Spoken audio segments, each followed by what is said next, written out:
Well, I think kind of the biggest thing going on is the news not talking about what I think we're in a full-on recession.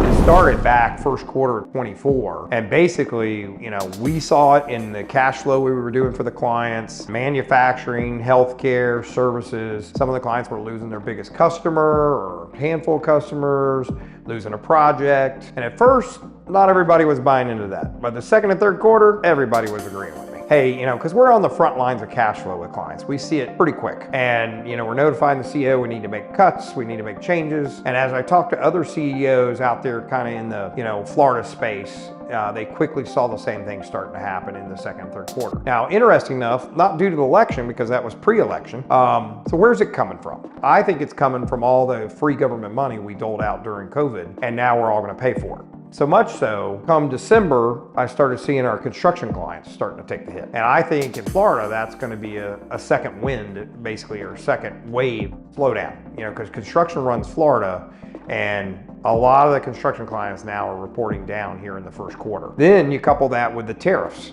and all that's going on with what Trump's doing with the tariffs and renegotiating with the other countries. And we saw a big lull in proposals pending. And it wasn't just us, it was all of our client base. Everybody's sitting on the proposals, nobody's moving forward, and it created a kind of a secondary slowdown. I predict this year is not gonna be the best for most of the clients, all the way through the construction industry clients. So it's all about preparing for what are we gonna do next?